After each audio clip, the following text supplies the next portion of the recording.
สุดท้ายถ้ามีไฟใดไปเล่นห้าถึงปฏิบัติตามในบัญชีที่ได้ประชุมกันนี้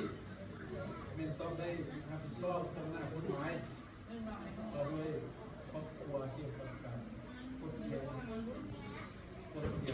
ารซื้อการปฏิบัติการซื้อก็คือในวันนี้เขาอ่านโตหน้าทางสองฝ่ายและถึงว่าฟ้องต้นการสร้างโดยปัจจุบันที่มองไปมีลายเส้นของเจ้าสาวเนาะลายเส้นของเจ้าบ่าวแล้วก็ลายเส้นของไฟซ้ายมันเป็นเขียนชื่อลงนักศึกษาดิแล้วก็เจ้าบ่าวนี่เป็นเขียนนี้เป็นปูแล้วอันนี้ลายเส้นของใต้ยิงนี่ก็เป็นในบ้านเป็นอย่างนี้แล้วนั่นเลยแล้วนั่นเลยตัวค่าดองนี่ดินะเป็นยังไงไอ้น้องทำกับกันกับไฟมีอย่างเสนอ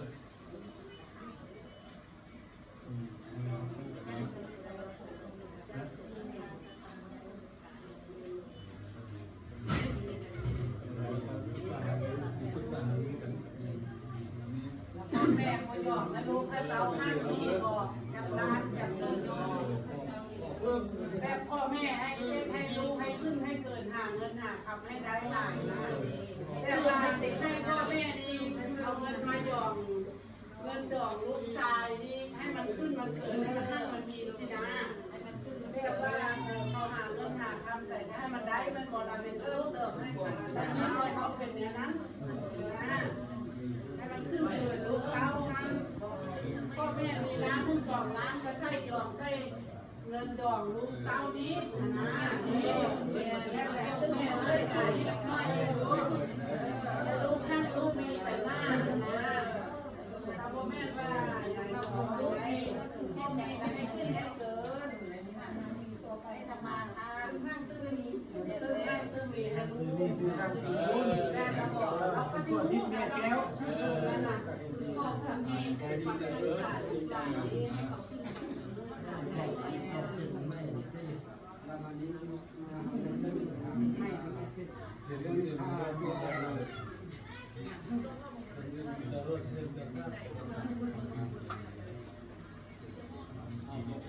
เรื่องแล้วยอมแล้วยอมเจ้าดูดีมีสุขเจ้าอยู่ดีมีแรง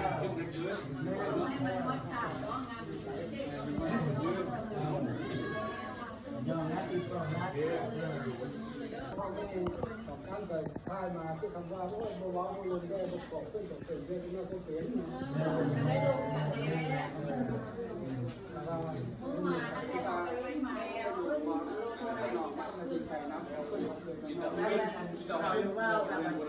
ว่าเนี่ยเอาผู้เห็นหน้าตาไอ้น้องมากประเทศแล้วเขาที่เราไม่อะไรเจ้าไหนที่ทราบเรื่องเป็นแนวไหนต้องอยู่พูดเรื่องนี้มานี่เจ้าอัดพูดอันที่มาเมื่อวานนี้แต่ว่าเมื่อ12นี่แล้วก็มาแต่เราเป็นเรื่องน้ำว่าเจ้ามาเขาเป็นเรื่องแล้วมาแล้วก็เลยทันเราแต่คนจริงเนี่ยนะครับว่าจะมาวันนี้จะมาวันนี้น้องทางนี้บอกว่าโอ้ยน้องบอกให้มาได้ว่าสั่งมาแล้วมือแรงแล้วศึกษาหารือกันโอ้ลงการซุ่มแซงกันนะมันมาแล้วเว้ยไอ้น้องมาจะพูดมันดูหนาแล้วก็มีเจ้าพ่อแล้วเพราะทางร้านไปดีด้วย เพิ่มกันเลยชุดคนนี้นะชุดนั้น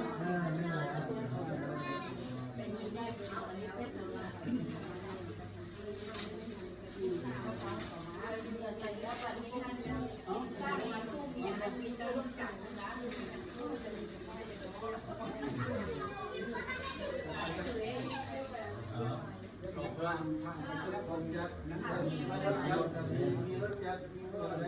ต้องไปใส่เลยต้องไปเกี่ยวเป็นการสมมติว่าต้องมีไฟวงนี้ยี่ห้อใส่เย็บรถจักรยานเลย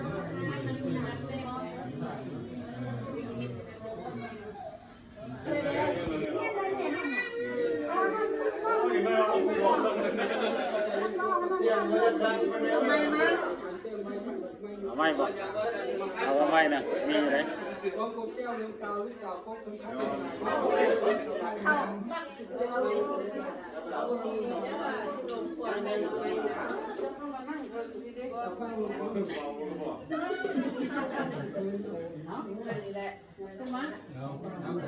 ยกกันเบอร์ยกพูดเข้านั่งเถิงเลยเจ้าผู้ดีคำดีๆให้เราเป็น เขาไปเล่นซื้อขนมนะเขาสิมา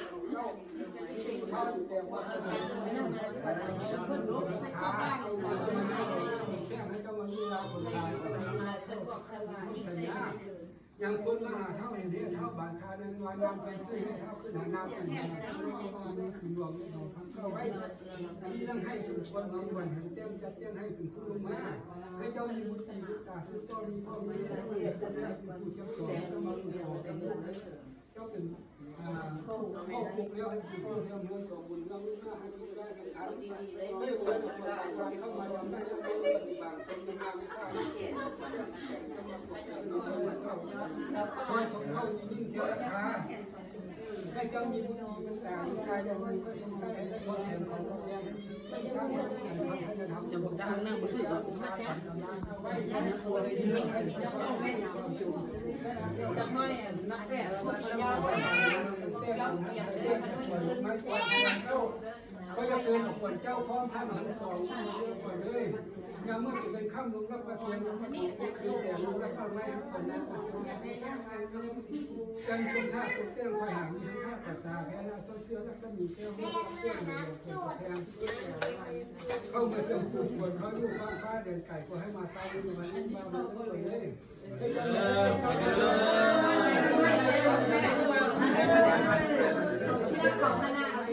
พ่อหันมาเดินตายมาเป็นลูกชายแม่มาก่อนเรามีแขกเลยมาก่อนมาไปนอนมาแล้วมาป้าเขาบอกว่า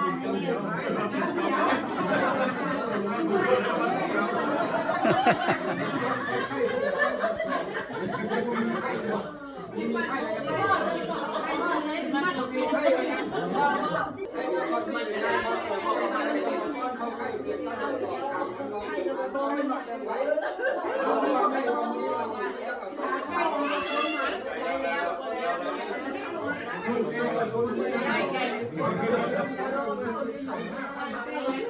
ยิ่งดีที่เขาเป็นบ้านแก่บ้านสิ่งที่เราต้องการจะได้ยังน้อยเยอะตายเลย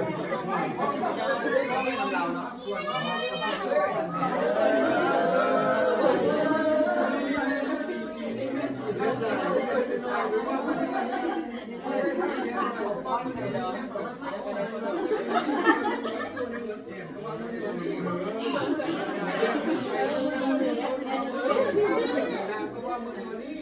เอาแต่จางเราที่เพราะว่ามีวันนี้ทำได้เยอะๆที่สมัยเสื้อผ้าของเราเนี่ยเพียงเท่านี้นะสุขภาพของเราไม่นอนแล้วแค่สุขเลยก็เป็นเกลียดมีเจ็บไว้ก็ได้ก็การสร้างอะไรได้คันใกล้ให้เจ้าเซ่คันใกล้ให้เจ้าเส้นมานะก็จะเที่ยวก็น่าจะโคตรก็จะตักโคตรกับสิ่งอันใดให้เจ้ามีใจใส่ก็นั้นแต่ให้เจ้าเป็นลูกไผ่ให้ห้ามแม่ปวดก็จะว่ามือหลวกปวดทุก เจ้าผู้หูนักปราชญ์ทางเดือนดำเจ้าที่เที่ยวกับข้างเดือนลำตั้งน้ำในเดือนหาในพาสูงยำง่ายกระเพาะจะปานลมหลังกลุ่มเล่นวันพ่อเคยสายก็หลังง่ายหลังสูงไม่มีเวลาหลังนักต้องตั้งใจแต่หลังลายลงกลุ่มฟันลงนักแก้ลุยทับเมื่อถูกก่อนมีบ่ออย่างดังแถวภาพห่วงมหาเขียนหินอัศนัยไทยเรือนร่วมน้ำของหลังนั้นขอให้เรียกสอบให้ต้องมาปกครองที่ให้ได้ว่ายิ่งราคาได้จริงๆนะเจ้าส้มนั่นได้ต่างๆเจ้าส้มนั่นยากเพิ่งทราบเจ้าบุญตัวลูกชายมีลูกชายก็ได้ผู้ประเสริฐให้ก็ได้รู้เที่ยวตัวเองอุทธรให้จะฟังคำสอนการนายพ่อแม่อย่าได้วันโลกทำขนาดนี้ สาธุอ่ะ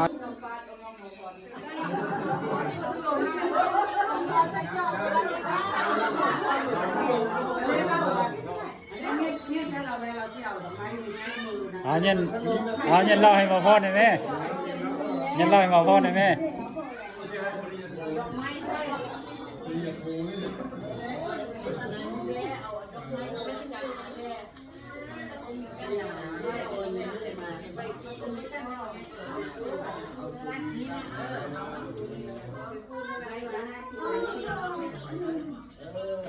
ทุกคนไปทักแค่หัวเราละ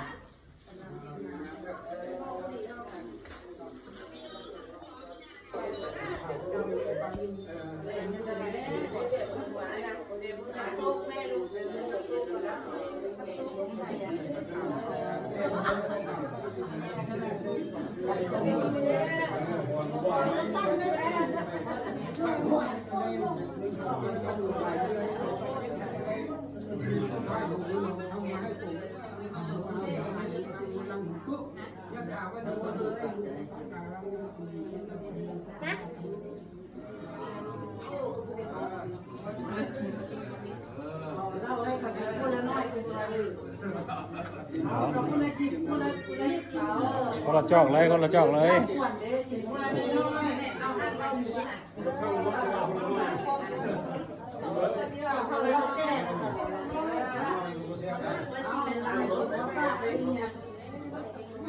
คนไม่ยังลูกคนเด็กไม่เรียนกันแบบนี้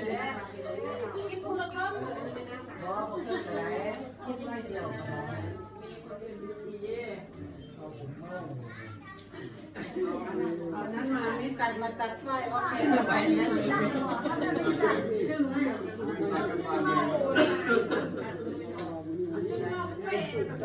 มันก็หลอกแห้งสิมักแขนถึงว่าเราเป็นกันเสียมาแล้วไปเลย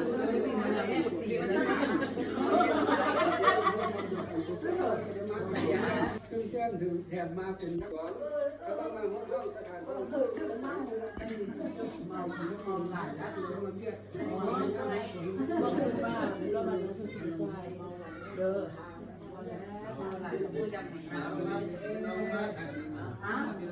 มีน้องมัดมาเอามาทุกแขกแม่รู้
พูดข่าวแล้วสิ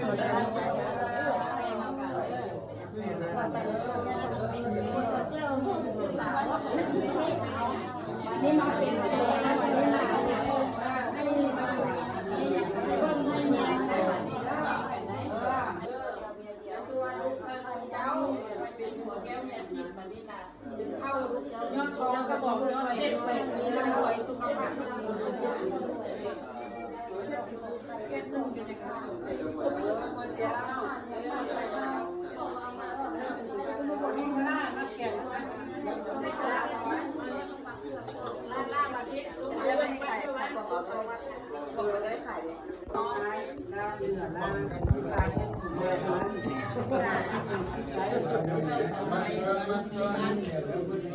มาแข่งแล้วคุณแม่มาแล้วก็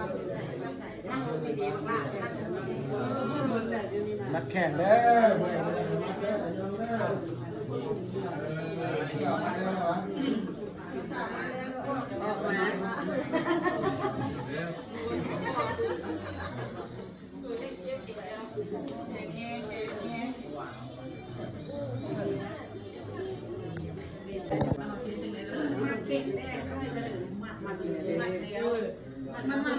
มันก็เราให้ทำแบบว่า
ไม่ตู้ก็เป็นน้ำไผ่มุกคนลำแรก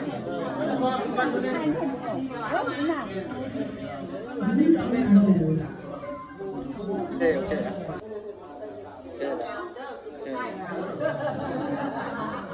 เดี๋ยวสิตัดวิดีโอให้เอาลงน้ำหลังโอเคโอเค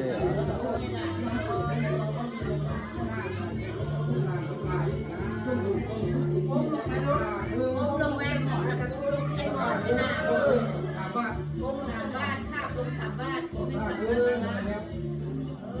บ้านใหญ่เรียกกันใหญ่ก็รับไว้เป็นทิศนะใหญ่ใหญ่เนี่ยจังขัน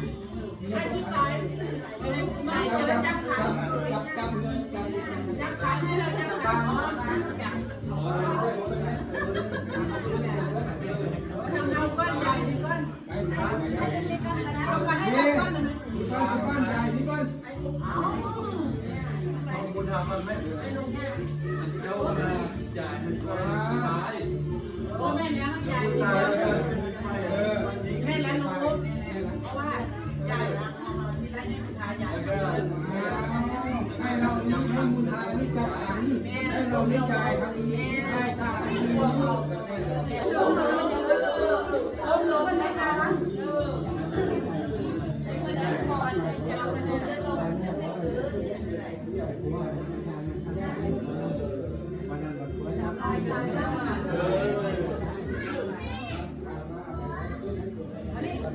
ก็จะต้อง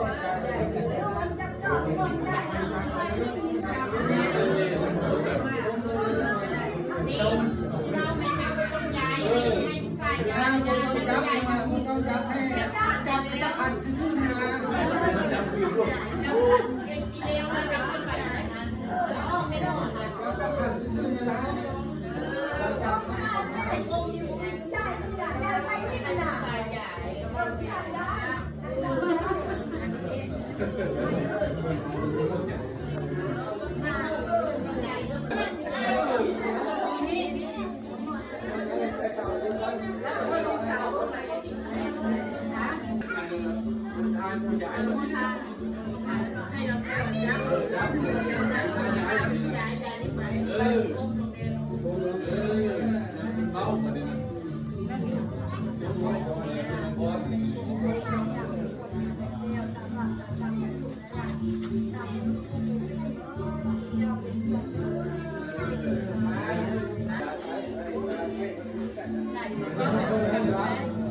โบคณะโบคณะอย่างนี้ให้ชัดๆปัญหานี้แก้จำนะให้ คนไม่ดอกก็มาแล้วแม่คนไม่ดอกก็มาแล้วแม่ดอกคนนั่นน่ะขึ้นมาแล้วแม่ก็เอาคนนี้ส่งคนนี้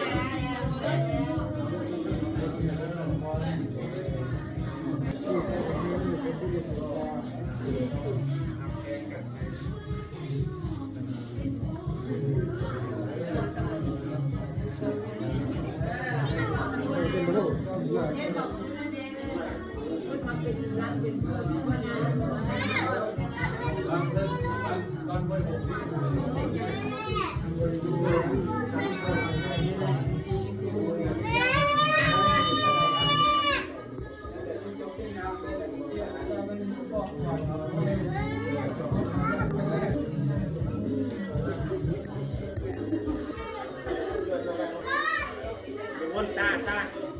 ดูไว้ตีเลย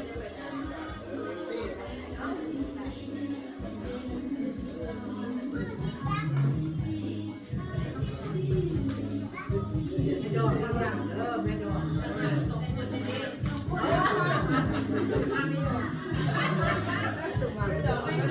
แม่ส่งมาได้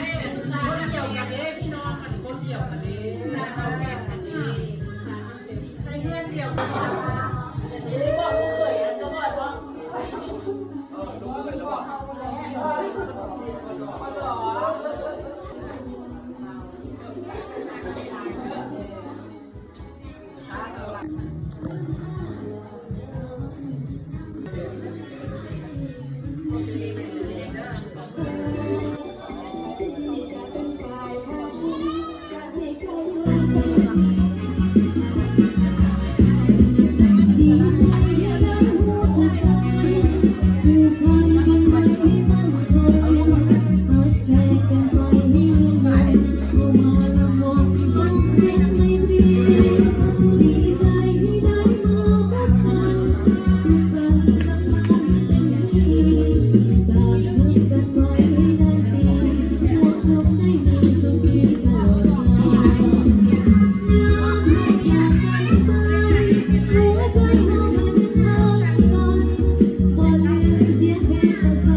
สดใส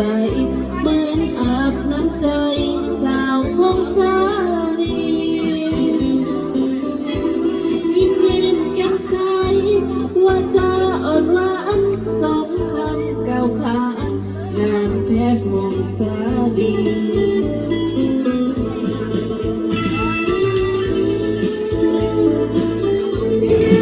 มาเดียวหลังเรียนเป็นสาวปากทางสาวปากทางผิดหวังรอคอยนับมือใจคอยเป็นที่ปรึกษาสวยอายเป็นผู้จัดสรรช่วยกันให้ได้ดังหมายบอกเคยละเว้นต่ออายห่างกันเพียงไรนั่นน้ำงามนอนไปเดินไปเดือนน้องเป็นของคนใหม่ที่ตัดสินใจเฝ้าไปสู่ขออยากเป็นเคยไทยบ้านเกินในบุญตัวเมื่อเธอได้เมื่อนอนจะเฝ้าเมืองสมดังวาจาบ่าวบ้านนาเขาความมาวันสาบานเกินจงเป็นบ้าพวกเอาเลยเด้อ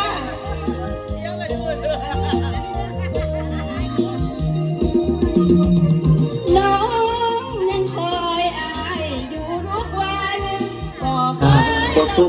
ได้สมนองเหลือใจเจ้าของพ่อคนสวยถ้าบ่โสดแล้วเหลียวเบิ่งบัดใดก็เป็นตาโยกสู่มองสู่แนวลอยสะบอให้มันแล้วสะอ่อนใจดีคนสวยแฟนเธอในไปดามใจบ่ให้เสียทางวาสนาบ่สมสิได้สมทองยังรักกันเป็นอันว่าบุญเล็กโล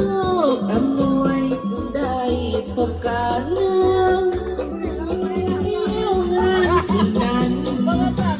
คืนจะได้ทั้งคืนจัดสุดใจ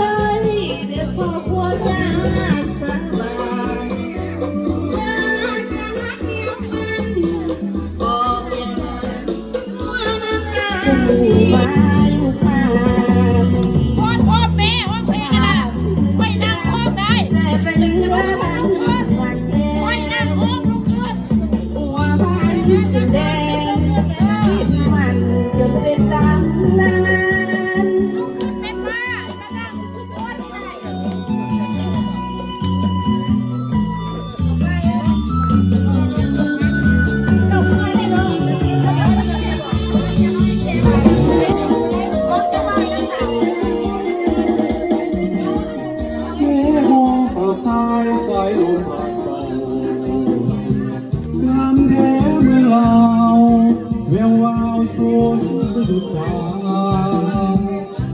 สาลีสำเนีย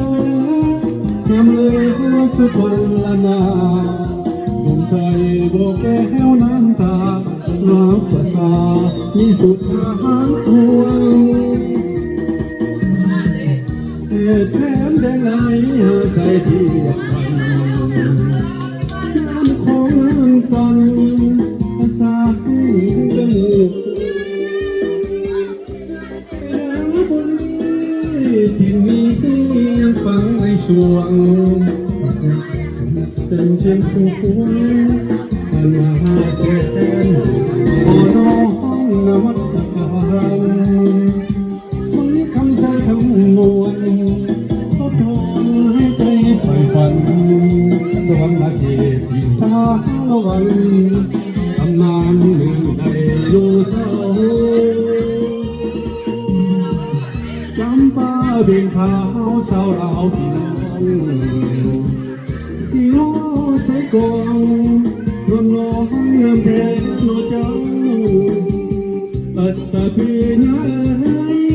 เห็นแล้วหายสุดเศร้าคนรุ่งคนแสนเก่าให้ผู้เมืองลาวไปกัน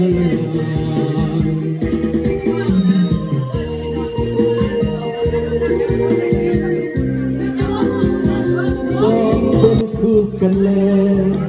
ได้เป็นผัวที่เมียแก่แน่แล้วก็ความสุขสันต์เมื่อพบอยู่บทเดียวกันแต่ว่าภาษาที่นั้นเท่ากันถึงวันวิวาพ่อไม่อยากคิดต่างคิดก็เติมสมสารเสียเป็นพลังทุกอย่างให้สมดังปรารถนาให้คือสิ่ง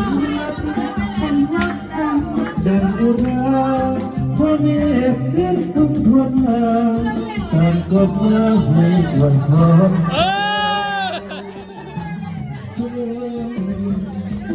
อย่าประทันสวรรค์แก่เราลงไป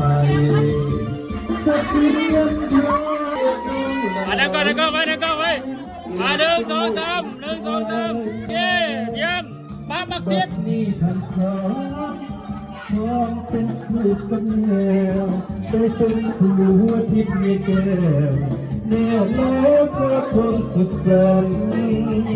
แม้ยามพังหาผิดไปอภัยให้กันหัวใจของจำอยู่พัน ต่อคำคนผัวเดียวเมียเดียวขอให้เป็นผัวแก้วเมียทิพย์ผัวยิบเมียเสียวผัวเดียวเมียเดียวเด้อพี่น้องเด้อเอาเกี่ยวกันเด้อมาดิโอ้ยเอาผู้บ่าวผู้สาวเกี่ยวกันขอขอบใจให้เกียรติห้องเพลงนะ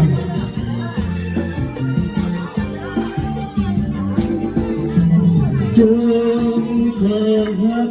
ยืนยาวมันอย่าเปิดพัง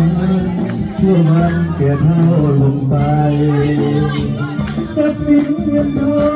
งเจ้าจนเลี้ยงล่องหลังไหลแม้เกิดเป็นลูกที่สายให้เลิศด้วยปานที่พาบัดนี้ทั้งสองสมปองเป็นคู่กันแล้วได้เป็นผัวทิพย์เมียแก้วแม่และพระคนศึกษาแม่นอย่างพังพาผิดไปอภัยให้กันดวงใจสองจงยึดมั่นต่อคำคนผัวเดียวเมียเดียวโอ้ยสัญญาณเน็ตมีแต่คือว่าอ่อนไป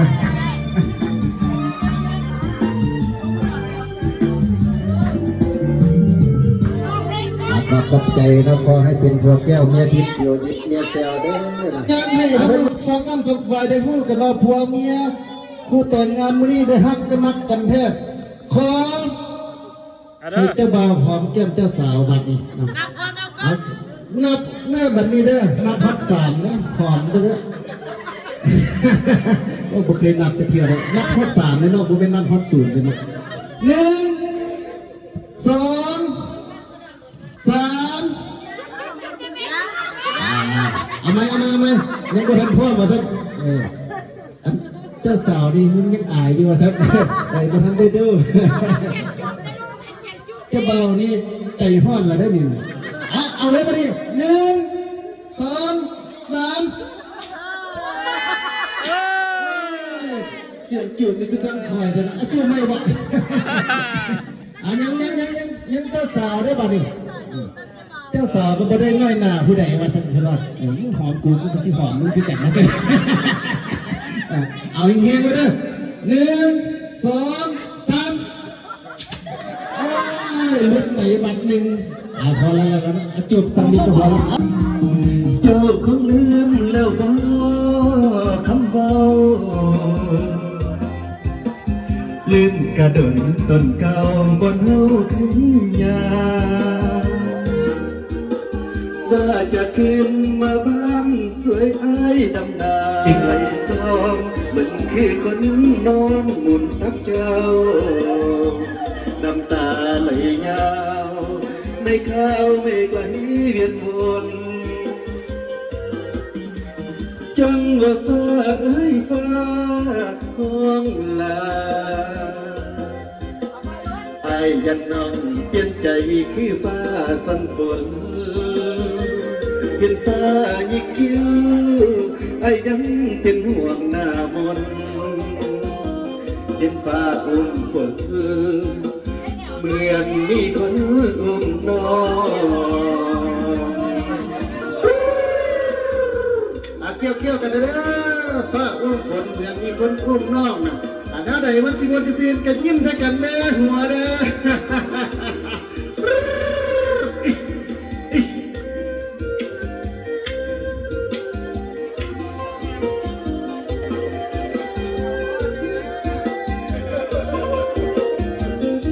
เห็นฟ้าอุ้มฝน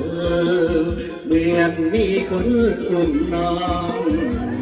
ล้างสังหรณ์ฟองว่าน้องนั้นมี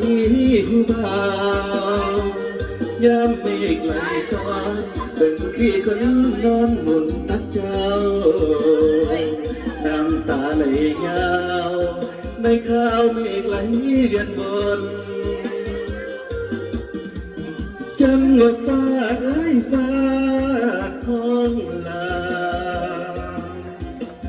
ไปยันน้องเปลี่ยนใจคือฟ้าสังฝนเห็นฟ้าอุ้มฝน เหมือนคือคนอุ้มน้องไอ้แนมยึดว่าอุ้มฝน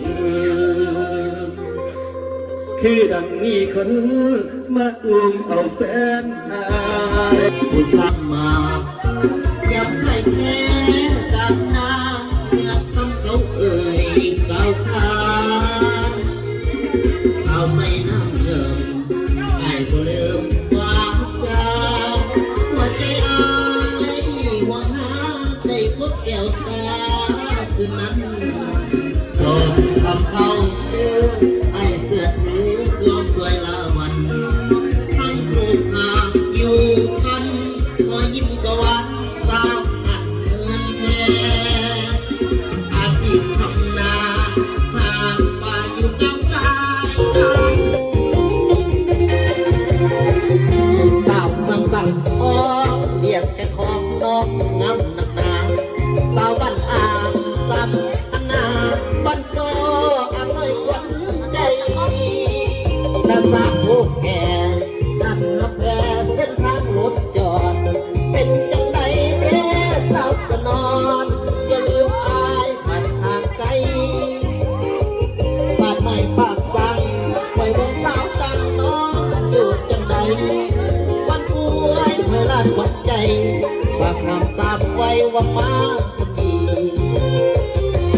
เป่าวงดนตรีอายมาขอจองกินหลับทานนะครับน้องอย่าลัดเนื้อของน้องจงสุขีเกี่ยวเลยนะครับเกี่ยวกันเลยนะเกี่ยวเอาโซ่เอาใส่ให้กับคู่สมรสใหม่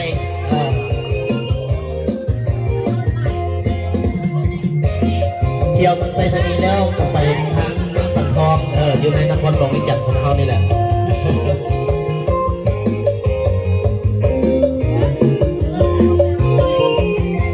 บ่าววงดนตรีซุปเปอร์ซัมซีไอมาขอจองกินหลับปากนะครับน้องอย่าลัดเนื้อของน้องจงสุขีให้เนื้อให้ใจขอเอาใจลอยจะละครไม่ให้สายใจน้องเอ๋ยขอเอ่ยคำว่าขอลาให้เดือนให้อายมาทำไรสิทางน้องมาไวๆได้ไปเพื่อสร้าง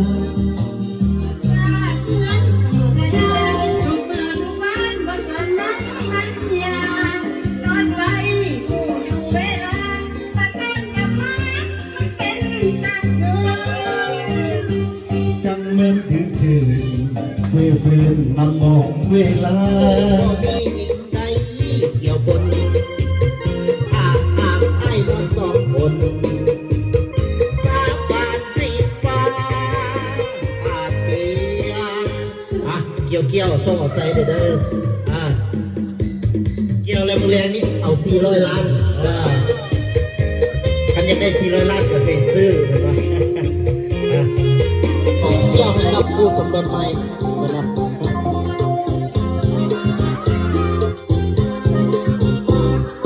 เมื่อบรรดาให้พบปันสาวเขามาแล้วเล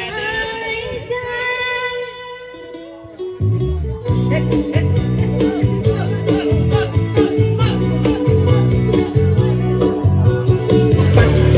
ก็อยากสิไปหาหมอมีบ่หนอยาแก้เส้นดำห่างกัน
พี่น้องเลย ผู้ตายก็ยังน้อยเดียว ที่มาเจอคนงามคนงามมาเที่ยวดาวขนองนับว่าเป็นบุญของน้องมาพบให้ทักน้องก่อน อยากไปอยู่จังที่สมุทรสาคร อย่ามาวนพูดมากกว่าไม่ดี ที่ตาภูเขารักน้องสาวแก้มเรีย น้องก็ทำนะ นุ่มหน้าเข้าไม่ตาเพียงหัวใจอายหักน้องเพียงนั้น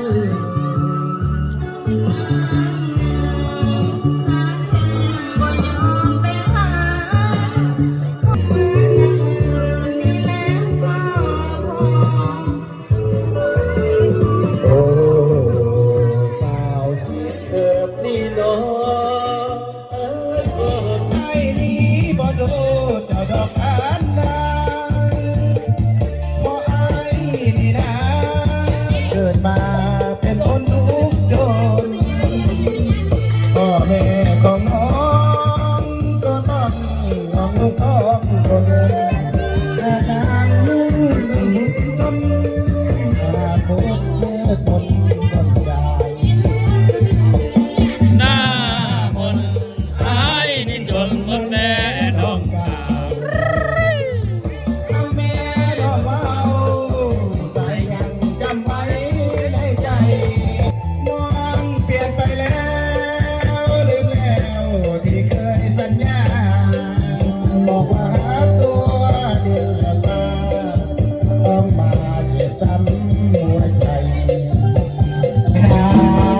แอบหลอกตายไม่ได้